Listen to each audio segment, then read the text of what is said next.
हैं हमारे channel RD science अड्डा और लेटेस्ट वीडियो नोटिफिकेशन के लिए आप इसके बेल आइकन को दबाएं। हेलो फ्रेंड्स, आरडी साइंस अड्डा की यूट्यूब चैनल में आपका बहुत बहुत स्वागत है।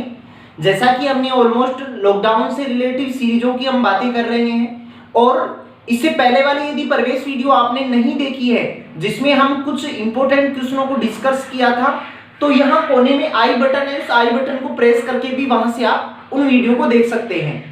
उनमें बहुत ही इंपॉर्टेंट क्वेश्चनों को हमने डिस्कस किया था और पूरे डिटेल के साथ किया था। उसी के अनुसार आज ये 5वीं सीरीज है। इस 5वीं सीरीज को हम पढ़ने जा रहे हैं। क्वेश्चन नंबर 1 है हमारे पास कि हीमोग्लोबिन का क्या कार्य होता है। कि जो हीमोग्लोबिन होता है, जैसे हमने पहले वाले वीडियो में भी हीमोग्लोबिन से रिलेटेड बातों को डिस्कस किया है, तो हीमोग्लोबिन के बारे में बात करें कि हीमोग्लोबिन क्या होता है, तो ये एसएससी में आया हुआ क्वेश्चन है, आगे भी एग्जाम्स में रिपीटेड हो सकता है आपके लिए। तो हीमोग्लोबिन के बारे में देखें तो हीमोग्लोबिन जो होता है प्रोटीन होता है। क्या होता है? प्रोटीन कंपाउंड होता है और ये प्रोटीन किस में पाया जाता है? ब्लड में पाया जाता है। इसी के साथ इस आयरन में आयरन धातु पाई जाती है। कौन सी धातु पाई जाती है? आयरन धातु पाई जाती है। अब ये हीमोग्लोबिन क्या काम करता है?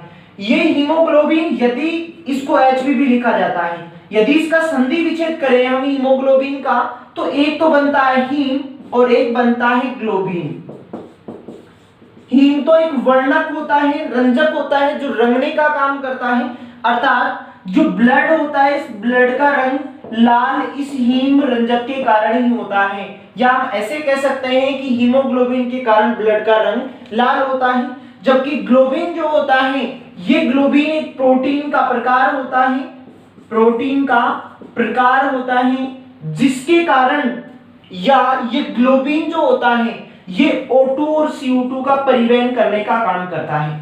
O2 और CO2 का परिवहन कैसे करता है? जैसे ही हम श्वसन की क्रिया करते हैं तो श्वसन की क्रिया में जो एयर होती है, इस एयर को हम अंदर ग्रहण करते हैं। सबसे पहले एयर कहाँ जाती है? हमारे ट्रेकिया में जाती है।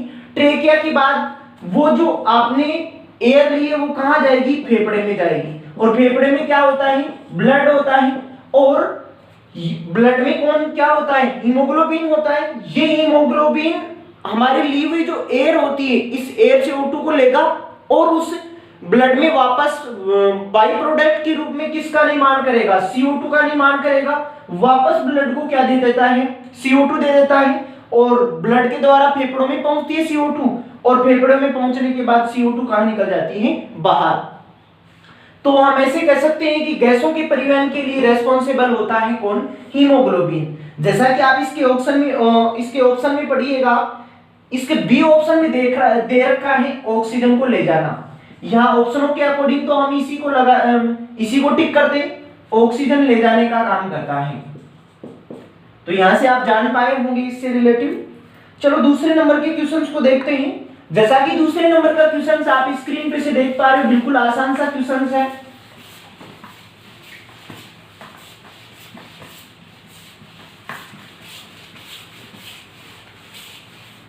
दूसरे नंबर का क्वेश्चन है, हार्ट बड़बड़ाहट अर्थात ब्रैकेट में लिखा हुआ है मुरमुर इंगित करता है। क्या इंगित करता है? हमारा जो हृदय होता है, इस हृदय में वाल्व पाए जाते हैं। क्या पाए जाते हैं? वाल्व पाए जाते हैं। और ये वाल्व जब बंद होते हैं तो बंद होने पर ये ध्वनि निकालते हैं, जिसे कहते हैं लब डब कहते हैं। क्या कहते हैं? लब और डब। हम ऐसे कह सकते हैं कि जो हृदय की जो ध्वनि होती है वो कौन सी होती है? लब और डब प्रकार की होती है। कब होती है लब और डब? जब हृदय के वाल्व जो हैं, ये वाल्व बिल्कुल संतुलन तरीके से काम करते हों, यानी कि इनमें किसी भी प्रकार का यदि कोई दोष नहीं है, तो हृदय के द्वारा जो वाल्व होते हैं, वाल्व जो ध्वनि उत्पन्न करते हैं वो तो कौन सी होती है? लब और डब होती है। लेकिन किसी कारणवश इन वाल्वों में दोष आ जाते हैं या कोई रुकावट आ जाती है, तो रुकावट होने पर इस वाल्व के क्लोज होने पर जो ध्वनि निकलती है वो ध्वनि परिवर्तित हो जाती है क्या? मुरमुर प्रकार की निकलने लग जाती है। जो ध्वनि पहले लब और डब निकल रही थी कब, जब वाल संतुलन तरीके से काम कर रहे थे, वो अब दोषपूर्ण होने के कारण कैसे निकलने लग गई, मुरमुर प्रकार की निकलने लगी।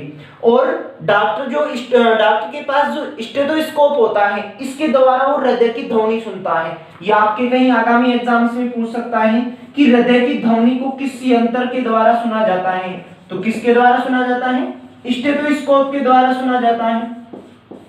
और स्टेथोस्कोप के द्वारा लब और डब को सुना जाता है। यदि वाल्व दोषपूर्ण हो गया तो इस स्टेथोस्कोप के द्वारा हमारे को कैसी ध्वनि सुनाई देगी, मुरमुर प्रकार की ध्वनि सुनाई देगी। ऐसे ही हमारे को क्वेश्चंस में कह रखा है कि मुरमुर प्रकार की ध्वनि कब निकलती है। जैसा कि इसके ऑप्शन में पढ़ने पर हमारे को पता चल रहा है कि दोषपूर्ण वाल्व, इसके ए ऑप्शन में लिखा हुआ है कि जब दोषपूर्ण वाल्व आ जाते हैं तो उन दोषपूर्ण वाल्वों से कौन सी ध्वनि निकलती है, मुरमुर प्रकार की ध्वनि निकलती है। तो आप जान पाए होंगे इसका सही उत्तर। तो चलो तीसरे नंबर के क्वेश्चंस की ओर चलते हैं। बिल्कुल आसान सा क्वेश्चन है, तीसरे नंबर का क्वेश्चन। बहुत से एग्जाम्स में पहले रिपीट हो चुका है क्वेश्चन।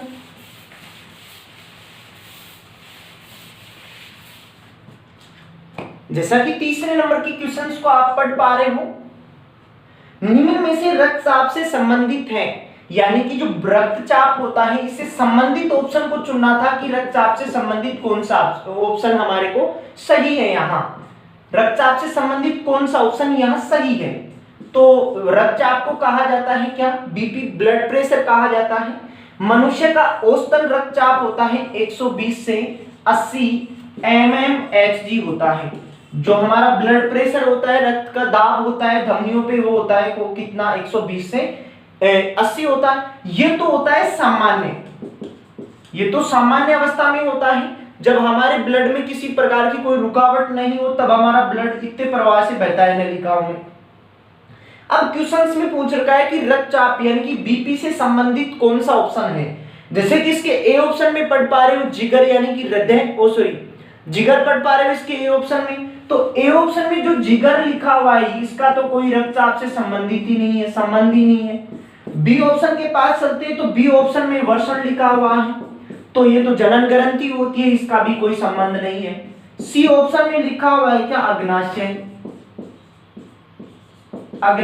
इसका भी रक्तचाप से कोई संबंध नहीं है। और डी ऑप्शन में लिखा हुआ है यहाँ क्या, अधिवक्र ग्रंथि, अधिवक्र, और इस अधिवक्र को ही कहा जाता है एड्रिनल ग्लैंड भी इसी को कहा जाता है।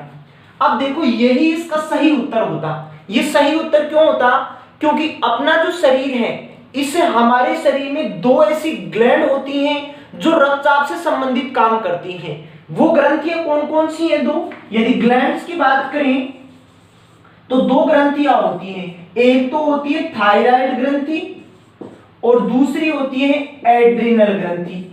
दूसरी होती है कौन सी, एड्रिनल ग्रंथि। अब थायराइड ग्रंथि तो जो होती है ये तो कहां पाई जाती है, गले में पाई जाती है, और एड्रिनल ग्रंथि कहां पाई जाती है, किडनी के ऊपर पाई जाती है। और ये दोनों ही ग्रंथियां ऐसी होती हैं जो रक्तचाप से संबंधित कार्य करती हैं, यानी कि इनका कहीं ना कहीं बीपी से जुड़ाव होता है, ब्लड प्रेशर से जुड़ाव रहता है इनका कहीं ना कहीं। यानी कि ये दोनों ही ग्रंथियां ब्लड प्रेशर जो है इसके नियंत्रण में कहीं ना कहीं काम करती हैं। और वो नियंत्रण के द्वारा कैसे काम कर पाती हैं, क्योंकि दोनों ग्रंथियों के द्वारा जो हार्मोन निकलते हैं, ये हार्मोन ब्लड जो प्रेशर हो गया उसको कंट्रोल करने का काम करते हैं। थायराइड ग्रंथि के द्वारा तो थायरोक्सिन हार्मोन निकलता है, थायरोक्सिन हार्मोन निकलता है, जबकि किडनी होती है, इस किडनी के द्वारा एड्रिनल हार्मोन निकलता है, एड्रिनल हार्मोन निकलता है। और ये दोनों ही हार्मोन ब्लड प्रेशर का काम करते हैं। ये यानी कि जैसे कि किडनी जो हो गई, वो किडनी के जो ऊपर जो ग्लैंड हो गई वो तो कौन सी होती है, एड्रिनल, और जो गले में पाई जाती है वो कौन सी होती है, थायराइड। थायराइड के द्वारा कौन सा हार्मोन निकलता है, थायरोक्सिन हार्मोन, और एड्रिनल के द्वारा कौन सा निकलता है, एड्रिनल हार्मोन। यानी कि दो हार्मोन और दो ग्रंथियां बीपी को कंट्रोल करने का काम करती हैं। अब हमारे को यहाँ ऑप्शनों में देखना था कि कौन सा ब्लड प्रेशर से जुड़ा हुआ है, यानी कि चार चीजों में से कोई सा भी आ सकता है, या तो दो हार्मोनों में से कोई सा आ सकता है, या जो दो ग्लैंड हो गई है, दो ग्रंथियां हो गई, उनमें से कहीं ना कहीं आ सकता है। तो इसके डी ऑप्शन में लिखा हुआ है क्या, एड्रिनल ग्रंथि लिखा हुआ है। तो एड्रिनल ग्रंथि रक्तचाप से संबंधित काम करती है। यहां से जानकारी मिली होगी आपको। चलो नेक्स्ट प्रश्न की ओर बढ़ते हैं। जैसा कि नेक्स्ट प्रश्न आप पहले इसको पढ़िएगा।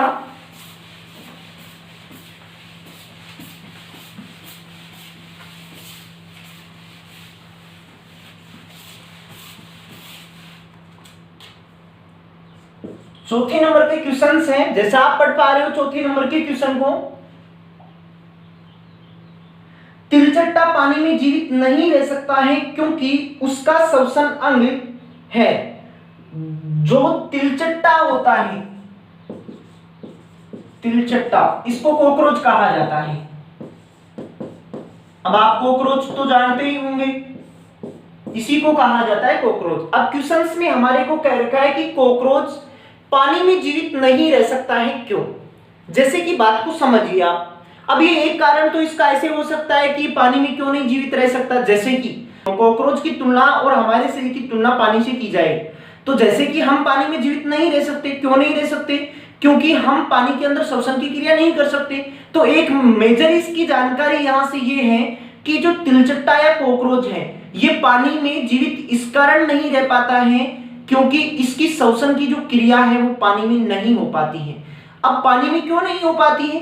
पानी में वे ही जीव श्वसन कर पाते हैं जो गलफड़ों के द्वारा श्वसन की क्रिया करते हैं। जैसे कि हम हमारे से ले तो हम तो फेफड़ों से श्वसन की क्रिया करते हैं, जबकि जो कॉकरोच हो गया ये कॉकरोच ट्रेकिया के द्वारा श्वसन की क्रिया करता है। और ट्रेकिया क्या होती है? जैसे मुंह के आगे की जो श्वास नली होती है, ये श्वास नली आगे जलकर एक उल्टे पेड़ के आकार की संरचना बनाती है जिसे क्या कहते हैं? ट्रेकिया कहते हैं। और जो कॉकरोच होता है ये कॉकरोच ट्रेकिया के द्वारा श्वसन की क्रिया करता है।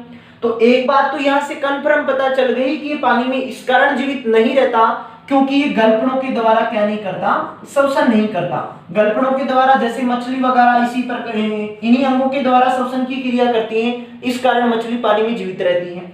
हम फेफड़ों के द्वारा करते हैं, इस कारण हम वायुमंडल में उपस्थित जो गैसें हो गई उनके द्वारा श्वसन की क्रिया करते हैं, बाकी पानी में हम श्वसन की क्रिया नहीं कर पाते हैं।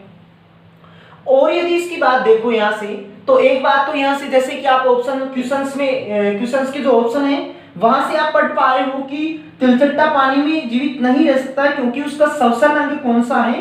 ट्रेकिया है। एक बात तो यहां से ये पता चल गई और ये एसएससी की बहुत सी रिपीटेड एग्जाम्स में आया हुआ है। और यदि तिलचट्टे से रिलेटिव क्वेश्चनों की बात करें तो कॉकरोच होता है, इसको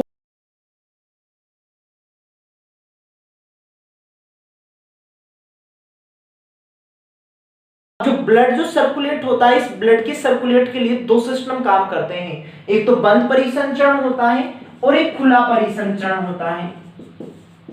एक तो बंद होता है, एक कौन सा होता है? खुला परिसंचरण होता है। बंद प्रकार का जो परिसंचरण तंत्र होता है, इस बंद प्रकार के परिसंचरण के लिए तो ब्लड किस में बहता है? नलिकाओं में बहता है। किस में प्रवाहित होता है? नलिकाओं में प्रवाहित होता है। जबकि जो खुला परिसंचरण होता है, इस खुले परिसंचरण में ब्लड कभी भी नलिकाओं के माध्यम से नहीं प्रवाहित होता है, वहां बॉडी में बिल्कुल खुला बहता है। जैसे कि हम कॉकरोच को देखें तो जैसे उसको उल्टा करके देखें तो उसके पीछे वाली जो पृष्ठ होती है उसमें हमारे को ब्लड ऐसे कैसे दिखाई देता है प्रवाहित होता हुआ, क्योंकि उसमें नलिकाओं का अभाव होता है, नलिकाओं के माध्यम से उसमें ब्लड का सर्कुलेट नहीं होता है। तो इस कारण नलिकाओं के द्वारा सर्कुलेट नहीं होने के कारण कॉकरोच में कौन सा सिस्टम पाया जाता है? खुला परिसंचरण तंत्र पाया जाता है। देखो मैंने आपको ऐसे कहा कि परिसंचरण दो होते हैं, एक तो होता है बंद, एक होता है खुला। बंद में नलिकाओं के माध्यम से ब्लड का प्रवाह होता है, जबकि खुले में क्या होता है? ब्लड का सर्कुलेट पूरे शरीर में खुले तरीके से होता है। तो कॉकरोच में खुला परिसंचरण पाया जाता है। और जो कॉकरोच का हृदय हो गया, इस हृदय में 13 चैम्बर होते हैं जिन्हें कोष्ठक कहते हैं। जैसे कि आलिंद्र निलय से आपने पढ़ा होगा, जैसे अपनी बॉडी में 4 कोष्ठक होते हैं, उसी अनुसार कॉकरोच में कितने कोष्ठक होते हैं? 13 कोष्ठक होते हैं। और यदि आगे देखें इससे रिलेटिव तो कॉकरोच जो होता है, इस कॉकरोच का जो ब्लड होता है ये ब्लड सफेद रंग का होता है। कैसा होता है? सफेद रंग का होता है। और जबकि मनुष्य का जो ब्लड होता है, इस मनुष्य का ब्लड कैसा होता है? लाल। और लाल किसके कारण? हीमोग्लोबिन के कारण होता है। हीमोग्लोबिन के कारण होता है। लेकिन कॉकरोच का ब्लड कैसा होता है? सफेद होता है। और सफेद जो ब्लड होता है वो होता है किसके कारण? हीमोलिंप के कारण। ये एग्जाम्स में, रेलवे के एग्जाम्स में पूछा हुआ क्वेश्चन है कि कॉकरोच का ब्लड सफेद होता है किस वर्ण के कारण? हीमोलिंप के कारण। मनुष्य का ब्लड लाल होता है किसके कारण? हीमोग्लोबिन के कारण। तो यहां से जुड़े हुए जो कॉकरोच का क्वेश्चन है, से सभी प्रकार के क्वेश्चन जो कॉकरोच के बनते हैं उनको हमने डिस्कस किया है। ऐसे ही हम एग्जाम्स में बैठने के लिए इससे प्रॉपर सभी बातें जानकारी होनी चाहिए हमारे को। तो चलो नेक्स्ट क्वेश्चंस की ओर बढ़ते हैं। 5वें नंबर के क्वेश्चंस को आप पढ़िए पहले।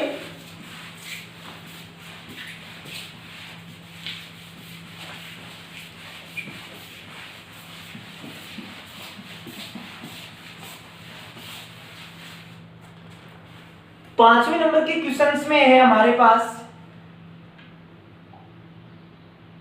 निम्न में से मोनेरा समूह में आता है। जो मोनेरा किंगडम होता है, मोनेरा जो वर्ग होता है, इस मोनेरा वर्ग में कौन आता है? ऑप्शंस दे रखा है, क्या मशरूम आता है, खमीर आता है, जीवाणु आता है या कोई नहीं आता है? एसएससी में आया हुआ है लास्ट ईयर 2018 में ये क्वेश्चंस। अब चलो मोनेरा से जुड़ी हुई बातों को जानते हैं कि मोनेरा जो होता है, ये मोनेरा जो वर्ग हो गया, इस वर्ग में किसको शामिल किया जाता है? तो जैसे पृथ्वी पे सबसे पहले वर्गीकरण शुरू हुआ, तो वर्गीकरण के दौरान 3 किंगडम बनाए गए, 3 वर्ग बनाए गए, जिसमें एक को गया क्या, पहले वाले में रखा पेड़ पौधों को, प्लांट किंगडम कहते हैं उसको, पेड़ पौधों को रखा। दूसरा जो आता है वो एनिमल आता है, इसमें जानवरों को रखा, इसमें किसको रखा? जानवरों को। और जो तीसरा जो किंगडम बनाया, इसी कारण इसको थ्री किंगडम क्लास भी कहते हैं। तो पहले वाले में पेड़ पौधों को रखा, दूसरे वाले में जानवरों को रखा, और तीसरा जो रखा वो कौन सा बनाया? मोनेरा वाला बनाया। अब जो हैकल था, इस हैकल ने 3 किंगडम क्लास का वर्गीकरण किया, जिसमें एक को पेड़ पौधों में रखा, दूसरा वाला जानवरों वाला था, उसमें जानवरों को रखा, और इस हैकल ने ही तीसरा बनाया था, जिसे क्या कहा? मोनेरा कहा। और इस मोनेरा में जिन जीवों को रखा वो जीव थे एकल कोशिकीय, एक कोशिकीय के जीवों को रखा, एक कोशिकीय के जीवों को रखा। अब एक कोशिकीय जीव किसमें आते हैं? प्रोकैरियोटिक कोशिका में आते हैं, यानी कि प्रोकैरियोटिक जीवों को रखा, प्रोकैरियोटिक जीवों को रखा। अर्थात हम ऐसे कह सकते हैं कि प्रोकैरियोटिक जीव या एक कोशिकीय जीव क्या होते हैं? जीवाणु आते हैं। विभिन्न प्रकार के जो बैक्टीरिया होते हैं वो एक कोशिकीय होते हैं, उनको रखा। अब ऑप्शन में चुनना था कि हमारे पास क्या दे रखा है यहां से। तो ऑप्शन में हमारे पास कहीं ना कहीं जैसे जीवाणु दे रखा है सी ऑप्शन में, तो इसका सही उत्तर होता क्या? जीवाणु। कि मोनेरा में किसको रखा जाता है? जीवाणु को रखा जाता है। 3 किंगडम हैकल ने बनाया, 3 पेड़ पौधों वाला बनाया, जानवरों वाला बनाया, एक मोनेरा वाला बनाया। मोनेरा में किनको रखा? एक कोशिकीय जीवों को रखा, अर्थात एक कोशिकीय जीव प्रोकैरियोटिक जीव होते हैं, और उनमें आता है कौन? जीवाणु आता है। जैसे नीलहरी शैवाल हो गए, वो सभी इसी जीवाणु के अंतर्गत, इसी वर्ग के अंतर्गत रखे जाते हैं, मोनेरा के अंतर्गत ही। तो चलो नेक्स्ट प्रश्न को देखते हैं। तो इस क्वेश्चन का तो सही उत्तर होता क्या? जीवाणु होता है। जीवाणु आपको कहीं ना कहीं ऑप्शंस में दिखाई दे रहा होगा।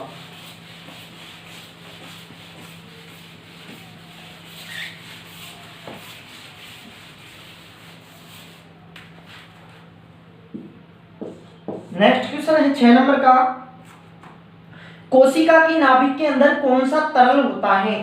हमारे को क्वेश्चंस में पूछ रखा है कि जो कोशिका होती है, जैसे कि मान लो कि ये कोशिका होती है, इस कोशिका के 2 भाग, एक तो बाह्य भाग, एक कैसा होता है? आंतरिक भाग। एक तो द्रव भरा रहता है यहां, और एक द्रव भरा रहता है यहां। 2 द्रव भरे रहते हैं कोशिका के अंतर्गत। अब हमारे को क्या पूछ रखा है कि कोशिका की नाभिक के अंदर कौन सा तरल पदार्थ भरा रहता है? तो जो कोशिका का, जैसे जीवित कोशिका की बात करें, या हम ऐसे कह दें कि साहब ये जो कोशिका होती है, एनिमल वाली कोशिका होती है, प्लांट्स वाली कोशिका के ऊपर तो डबल मेम्ब्रेन होती है, और जो एनिमल वाली कोशिका होती है इसके ऊपर सिंगल लेयर होती है। और वो सिंगल लेयर कौन सी होती है? जिसे क्या कहते हैं? कोशिका झिल्ली कहते हैं, कोशिका झिल्ली कहा जाता है। अब क्वेश्चंस में हमारे को पूछ रखा है कि नाभिक, ये जो सेंटर में होता है ये कोशिका का नाभिक होता है, और ये जो द्रव भरा रहता है, इस द्रव में विभिन्न प्रकार के कोशिकाएं होते हैं, जैसे माइटोकॉन्ड्रिया हो गया, अंतःपर्दवी जालिका होगी, ऐसे विभिन्न प्रकार की कोशिकाएं यहाँ पाई जाते हैं। जबकि नाभिक के अंदर एक द्रव भरा रहता है, इस द्रव में जैसे डीएनए होता है, या ऐसे कह सकते हैं हम गुणसूत्र होते हैं, क्रोमेटिन जाल और क्रोमेटिन जाल भरा रहता है। तो ये तो भरा रहता है किसमें, नाभिक केंद्रक में भरा रहता है। अब क्वेश्चन में पूछ रखा है कि नाभिक के अंदर कौन सा द्रव भरा रहता है। कोशिका झिल्ली और नाभिक के मध्य जो ये वाला द्रव भरा रहता है, इस वाले द्रव को तो कहा जाता है साइटोप्लाज्म। साइटोप्लाज्म कहा जाता है। यहां से आप जान पाएंगे क्या कि कोशिका झिल्ली और नाभिक के मध्य जो द्रव भरा रहता है उसको तो कहते हैं साइटोप्लाज्म, जबकि नाभिक के अंदर जो द्रव भरा रहता है, इस नाभिक वाले जो नाभिक के अंदर जो द्रव भरा रहता है इसको कहा जाता है न्यूक्लियोप्लाज्म। न्यूक्लियोप्लाज्म कहा जाता है। क्या कहा जाता है, न्यूक्लियोप्लाज्म कहा जाता है। और इसको कहा जाता है साइटोप्लाज्म। कौन से वाले को, जो नाभिक और कोशिका झिल्ली के मध्य पाया जाता है उसे तो साइटोप्लाज्म कहते हैं, और नाभिक के अंदर जो भरा रहता है उसको न्यूक्लियोप्लाज्म कहते हैं। अब क्वेश्चन में पूछ रखा है कि नाभिक के अंदर कौन सा द्रव भरा रहता है, तो नाभिक के अंदर कौन सा भरा रहता है, न्यूक्लियोप्लाज्म भरा रहता है। और ऐसा आपको कहीं ना कहीं ऑप्शंस में दिखाई दे रहा है, इसके सी ऑप्शन में दिखाई दे रहा है आपको न्यूक्लियोप्लाज्म। तो सही उत्तर होता है इसका क्या, न्यूक्लियोप्लाज्म होता। चलो नेक्स्ट प्रश्न की ओर बढ़ते हैं।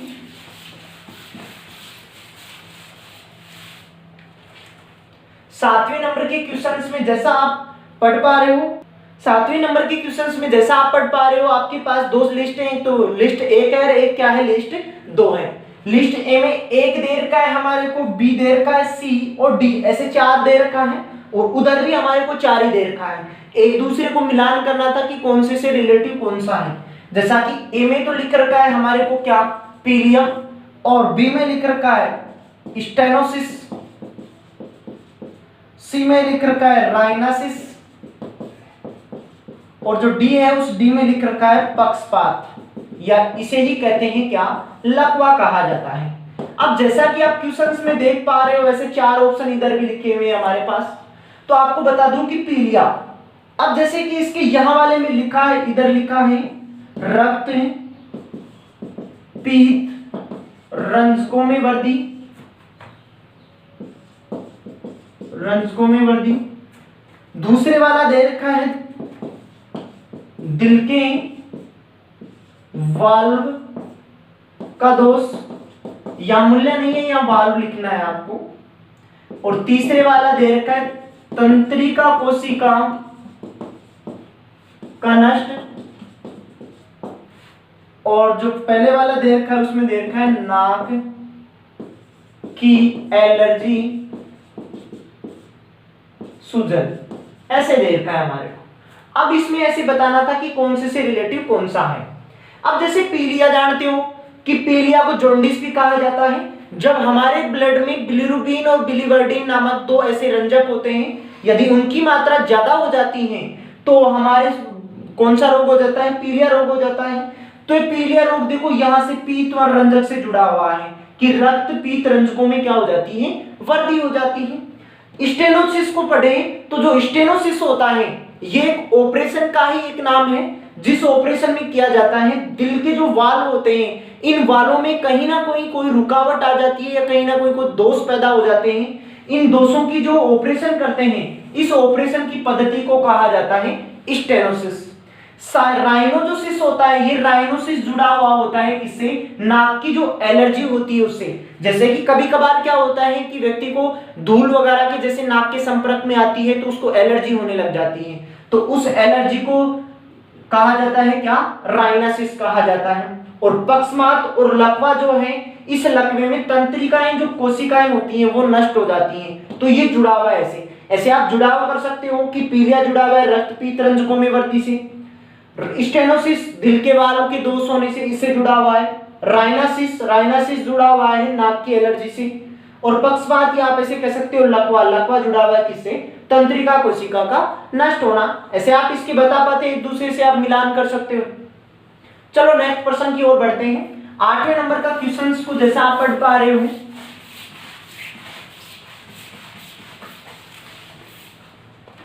8वें नंबर का क्वेश्चन है, इसी में भी 7वें नंबर के अकॉर्डिंग जैसे हमने हल किया वैसे ही इसमें हल करना है। ए में दे रखा है हृदय, एक दूसरे का मिलान करना है, बी में दे रखा है गुर्दा, और सी में दे रखा है आंख, और डी में दे रखा है गर्भाशय। ऐसे हमारे को चार दे रखा है। इस चार के कुछ जैसे कि इनमें कोई ना कोई दोष हो जाता है या कोई ना कोई रोग हो जाता है, इन रोगों के लिए जो उपचार किए जाते हैं वो उपचार इधर वाले लिखे हुए, इधर लिखे हुए उपचार।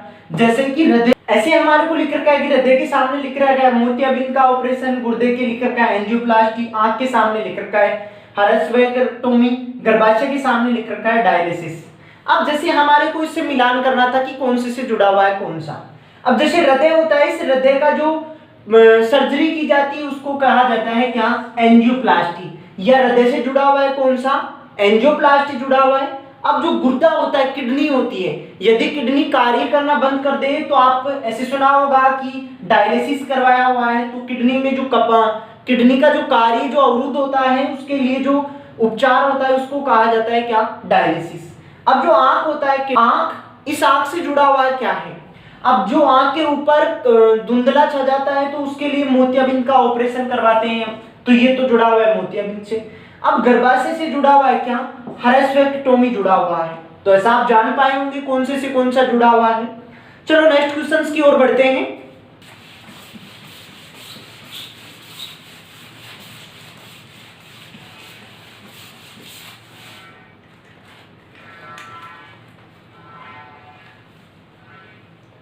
नौ नंबर के क्वेश्चंस में कह रखा है कि मनुष्य में निम्न में से कौन सी प्रणाली कोबरा काटने से प्रभावित होती है।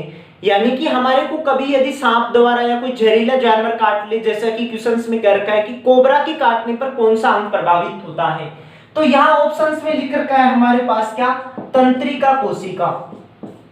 तंत्रिका कोशिका, तो जो जहरीला जानवर होता है, इस जहरीले जानवर के काटने से हमारा तंत्रिका तंत्र प्रभावित होता है। अब तंत्रिका तंत्र प्रभावित कैसे होता है, जैसे ही जहरीला जानवर हमारे को काटता है तो कुछ जो मांसपेशियां होती हैं जो श्वसन तंत्र के दौरान काम करती हैं, अनेक प्रकार की ऐसी मांसपेशियां होती हैं जो श्वसन की क्रिया के दौरान काम करती हैं, वो मांसपेशियां नष्ट हो जाती हैं, वो मसल्स क्या हो जाती हैं, काम करना बंद कर देती हैं, वो नष्ट हो जाती हैं। अब वो ये मांसपेशियां कौन सी मांसपेशियां, जो श्वसन तंत्र के दौरान काम करती हैं, श्वसन तंत्र के दौरान काम करती हैं। और जैसे ही ये मांसपेशियां काम करना बंद करेंगी तो इन मांसपेशियों में कुछ तंत्रिकाएं होती हैं, न्यूरॉन होती हैं, तंत्रिका कोशिका, तो वो तंत्रिका कोशिका भी क्या हो जाती हैं, नष्ट हो जाती हैं। अब ऑप्शंस में हमारे को या तो श्वसन तंत्र दे सकता है कि जहरीला जानवर काटने से श्वसन तंत्र प्रभावित होता है, या आपको कह सकता है कि तंत्रिका कोशिका वाला जो सिस्टम होता है, तंत्रिका कोशिका, ये प्रभावित होता है। ये कैसे प्रभावित होता है, मैंने आपको इधर बताया है कि तंत्रिका कोशिका प्रभावित होता है, ये श्वसन तंत्र प्रभावित होता है। कैसे होता है, जैसे ही जहरीला जानवर काटता है शरीर में तो कुछ मांसपेशियां ऐसी होती हैं वो काम करना बंद कर देती हैं। जैसे ही ये मांसपेशियां नष्ट होंगी तो मांसपेशियों से जुड़ी हुई तंत्रिका कोशिकाएं ये भी क्या हो जाती हैं, नष्ट हो जाती हैं। तो तंत्रिका कोशिका से नष्ट होने के कारण तंत्रिका तंत्र भी प्रभावित होता है, और मांसपेशी किसकी प्रभावित हो रही थी, श्वसन तंत्र वाली, तो इस कारण श्वसन तंत्र भी प्रभावित होता है। तो दोनों में से कहीं आपको एक ऑप्शन में मिल सकता है। यहाँ क्वेश्चंस में कह रखा है हमारे को कौन से वाला, तंत्रिका कोशिका वाला कह रखा है, तो यहाँ उत्तर बताते हैं हम क्या, तंत्रिका कोशिका वाला बताते हैं। चलो नेक्स्ट 10वें नंबर का क्वेश्चन है, बिल्कुल आसान सा क्वेश्चन है 10वें नंबर का। आयोडीन से पीड़ित रोगियों को प्रशासित किया जाता है।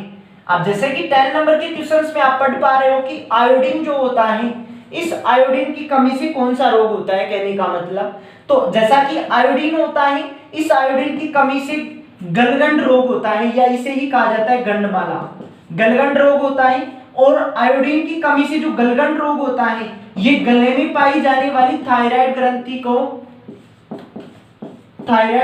को प्रभावित करता है, थायराइड ग्रंथि को प्रभावित करता है। तो जैसे आयोडीन की कमी होगी तो आयोडीन की कमी से जो रोग होता है इसके गलगंड रोग या गंडमाला रोग कहते हैं। जैसे ही आयोडीन की कमी होती है तो गले में पाई जाने वाली थायराइड ग्रंथि काम करना क्या कर देती है, अवरुद्ध हो जाती है, और गला धीरे धीरे सूज जाता है। थायराइड ग्रंथि में सूजन आने से गला सूजता है वहां। तो चलो आगे वाला क्वेश्चन, जैसे कि आप इस क्वेश्चन का सही उत्तर जान पाए होंगे, चलो आगे वाले क्वेश्चन को भी डिस्कस करते हैं।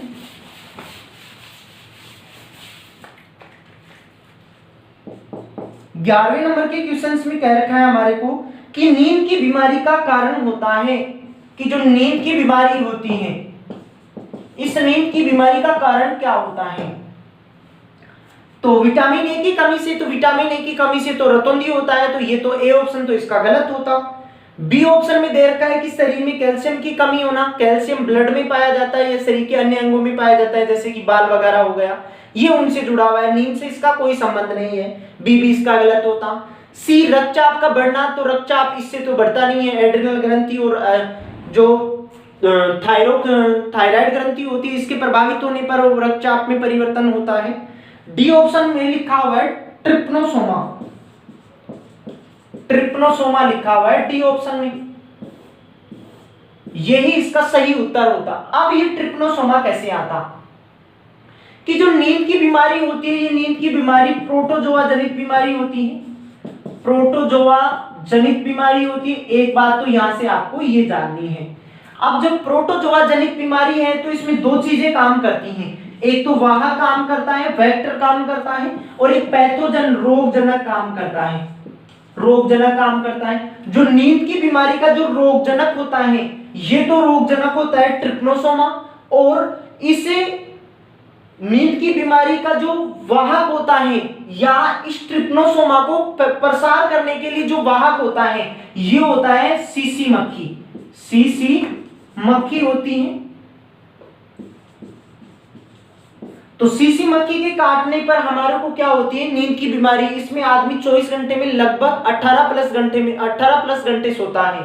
तो आप यहां से जान पाए होंगे जो नींद की बीमारी होती है प्रोटोजोआ जनित बीमारी होती है। प्रोटोजोआ जनित बीमारी में दो काम करती है, वाहक और रोगजनक। तो नींद की बीमारी के लिए वाहक तो कौन सा होता है? सीसी मक्खी होती है, और रोगजनक पैथोजन के रूप में काम कौन करता है? ट्रिप्नोसोमा करता है। तो ये इसके डी ऑप्शन में लिखा हुआ है, इसका डी इसका सही उत्तर होता। चलो नेक्स्ट आगे वाले क्वेश्चंस को भी डिस्कस करते हैं। यहां से हीमोफीलिया एक आनुवंशिक विकार है जिसके कारण होता है। अब हमारे को क्वेश्चंस में पूछ रखा है कि हीमोफीलिया जो आनुवंशिक विकार है इससे क्या होता है। अब एक बात आपसे यूं जाननी है यहां से, जैसे कि क्वेश्चंस में ही कह रखा है कि हीमोफीलिया किस प्रकार का विकार है? एक आनुवंशिक प्रकार का विकार है। आनुवंशिक जो हमारे को बाई बर्थ मिलता है, मतलब हमारे मम्मी पापा से जो चीजें प्राप्त होती हैं उनको हम बाई बर्थ कहते हैं। तो ये वाला जो हीमोफीलिया रोग होता है ये आनुवंशिक रोग होता है। कैसा रोग होता है? आनुवंशिक रोग होता है। अब हमारे को क्वेश्चंस में पूछ रखा है कि इसका कारण क्या है हीमोफीलिया का, तो इसके ए ऑप्शन में दे रखा है हीमोग्लोबिन का स्तर बढ़ना, तो ये तो इसका क्या होता? गलत होता, इसका कोई संबंध नहीं है। बी ऑप्शन के पास चलते हैं, तो यहां दे रखा है वात रोग ग्रस्त हृदय रोग, तो हीमोफीलिया से हृदय रोग कभी भी होता नहीं है, बी भी इसका गलत होता। सी के पास चलते हैं, तो सी में दे रखा है डब्ल्यूबीसी, तो डब्ल्यूबीसी भी इससे जुड़ी हुई नहीं है। डी ऑप्शन में दे रखा है रक्त का थक्का, रक्त का थक्का, यहां इसके डी ऑप्शन में थोड़ा आपको सही करना है। डी ऑप्शन में दे रखा है रक्त का थक्का। अब क्या होता है? रक्त का थक्का बनाने के लिए अपने ब्लड में जो सेल्स पाई जाती हैं वो काम करती हैं, और ब्लड में कौन सी सेल काम करती है? बिंबाणु काम करती है, जिसे क्या कहते हैं? प्लेटलेट्स कहते हैं। ये रक्त का थक्का बनाने का काम करने वाली कोशिका होती है। अब कभी कभार क्या होता है कि जैसे कि हमारे को बाई बर्थ मान लो कि हीमोफीलिया आनुवंशिक रोग हो गया, तो हमारे ब्लड में जो थक्का बनता है, थक्का कैसे? जैसे कि शरीर का कोई अंग कट गया, उस अंग कटने के कुछ समय पश्चात यदि ब्लड का ऑटोमेटिकली रुकता नहीं है, बहता रहता है, तो उस विकार को कहते हैं हीमोफीलिया। तो इस हीमोफीलिया के कारण क्या नहीं बन पाता है? रक्त का थक्का नहीं बन पाता है। इस कारण इसका सही उत्तर होता है क्या? डी होता। चलो नेक्स्ट क्वेश्चन को देखते हैं। 13वें नंबर के क्वेश्चन को देखते हैं। यहां से बिल्कुल आसान सा क्वेश्चन है। आंख के किस भाग में अंधा स्थान और पीला स्थान पाया जाता है? मतलब ब्लाइंड स्पॉट और येलो स्पॉट कहां पाए जाते हैं आंख के किस हिस्से में? तो आंख में जैसे कि रेटिना होता है, इस रेटिना पर दो बिंदु पाए जाते हैं। एक बिंदु को तो अंध बिंदु कहते हैं, और जो दूसरे वाला बिंदु होता है इस बिंदु को पीत बिंदु कहते हैं। अब जैसे कि हमने आंख का डायग्राम बनाया, ऐसे आंख का डायग्राम बनाया, तो आंख के डायग्राम में यहाँ लास्ट वाले सिरे पे क्या होती है, रेटिना होती है। इस रेटिना पे मैंने आपको ऐसे कहा कि दो बिंदु होते हैं, एक तो बिंदु यहाँ होता है, एक बिंदु होता है यहाँ। अब कॉर्निया से होकर जब प्रकाश की किरण सीधी जहां रेटिना के जिस हिस्से पे निकलती है या रेटिना के जिस हिस्से पे गिरती है, इस बिंदु को तो कहते हैं पीत बिंदु। क्या कहते हैं, पीत बिंदु कहते हैं। और रेटिना का वह बिंदु जहां किसी भी प्रकार की कोई कोशिका नहीं पाई जाती है। रेटिना पे दो प्रकार की कोशिकाएं पाई जाती है, एक तो कोन सेल होती है, एक होती है रोड सेल। अब जो ये वाला बिंदु है ब्लाइंड स्पॉट, जिसे अंध बिंदु कहते हैं, या तो ना तो कोन कोशिका पाई जाती है ना रोड कोशिका पाई जाती है। जबकि जो पीत जो बिंदु होता है, इस पीत बिंदु पे कोन प्रकार की कोशिका सर्वाधिक संख्या में पाई जाती है। तो यहां से आप जान पाए होंगे कि आंख के किस भाग में पाई जाती है, पीत बिंदु और अंध बिंदु। इसको तो ब्लाइंड स्पॉट कहते हैं, इसको येलो स्पॉट कहते हैं, इसको कहते हैं अंध बिंदु। तो यहां से आप जान पाए होंगे।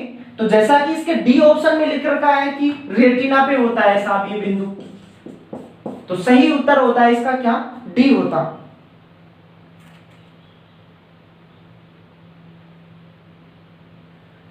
चलो इस सीरीज के लास्ट क्वेश्चंस को डिस्कस करते हैं। बिल्कुल 14वें नंबर के क्वेश्चंस में कह रखा है कि रीढ़ की हड्डी और मस्तिष्क पर झिल्ली का सूजन के कारण होने वाली बीमारी कौन सी है। तो जब जैसे कि ब्रेन होता है, इस ब्रेन के ऊपर तीन प्रकार की झिल्लियां पाई जाती हैं, जिसे पहली वाली झिल्ली को कहते हैं ड्यूरा मैटर, दूसरी वाली को कहते हैं अरेक्नोइड, और तीसरी वाली जो अंदर वाली होती है इसको कहते हैं क्या, पिया मैटर। क्या कहते हैं, पिया मैटर। जबकि इन तीनों झिल्लियों को संयुक्त रूप से कहा जाता है मेनिंजेज, मेनिंजेज कहा जाता है। अब क्वेश्चंस में क्या पूछ रखा है कि मस्तिष्क की झिल्ली का सूजन का कारण कौन सी बीमारी है। जब मेनिंजेज झिल्ली में सूजन आ जाती है, तब जब इसमें कम सूजन होती है, या हम ऐसे कह सकते हैं इन तीनों झिल्लियों में कम सूजन होती है, तो शुरू में होने लगता है सिर दर्द। लेकिन यदि इसका सूजन ज्यादा बढ़ जाता है तो अपना ब्रेन काम करना बंद कर देता है, जिसे मेनिंजाइटिस रोग कहते हैं। क्या कहते हैं, मेनिंजाइटिस रोग कहते हैं। ऐसा कहीं ना कहीं ऑप्शन में मिला होगा आपको, तो इसके डी ऑप्शन में मिला हुआ है मेनिंजाइटिस। और इस मेनिंजाइटिस को ही कह रखा है क्या, मस्तिष्क आवरण। आपको नाम से भी यहाँ पता चल रहा है कि मस्तिष्क के आवरण में सूजन के कारण जो रोग होता है उसको मस्तिष्क आवरण कहते हैं। और मस्तिष्क के ऊपर यहाँ से जो झिल्लियां पाई जाती है, इनको कई बार आपको एग्जाम्स में पूछता है कि कौन सी झिल्ली मस्तिष्क में पाई जाती है, कौन सी नहीं पाई जाती है। तो तीन पाई जाती है, ड्यूरा मैटर, अरेक्नोइड, पिया मैटर। जबकि तीनों को सम्मिलित रूप से कौन सी झिल्ली कहते हैं, मेनिंजेस कहते हैं। और यदि इनमें सूजन आती है तो या तो सिर दर्द होता है, या इसी रोग को हम ऐसे कह सकते हैं कि मेनिंजाइटिस या मस्तिष्क आवरण, मस्तिष्क में सूजन होना, तंत्रिका कोशिकाएं काम करना बंद कर देती हैं। इसी प्रकार आप यदि वीडियो के शुरू से एंड तक बने होंगे तो सभी क्वेश्चंस आप जान पाए होंगे। लॉकडाउन की इन्हीं सीरीजों में मैं आपको बहुत इंपॉर्टेंट क्वेश्चंस हल कराने वाला हूं, और आगामी एग्जाम्स के लिए ये सभी क्वेश्चंस इंपॉर्टेंट रहने वाले हैं। तो यदि लिंक को आपने अभी तक शेयर नहीं किया है तो लिंक को शेयर कीजिए अपने दोस्तों को, और चैनल पे आप अपना कीमती समय देने के लिए आपका शुक्रिया। नेक्स्ट वीडियो में मैं इसी प्रकार के कुछ क्वेश्चंस लेके आने वाला हूं। तब तक के लिए आप अपना ख्याल बनाए रखिएगा। धन्यवाद।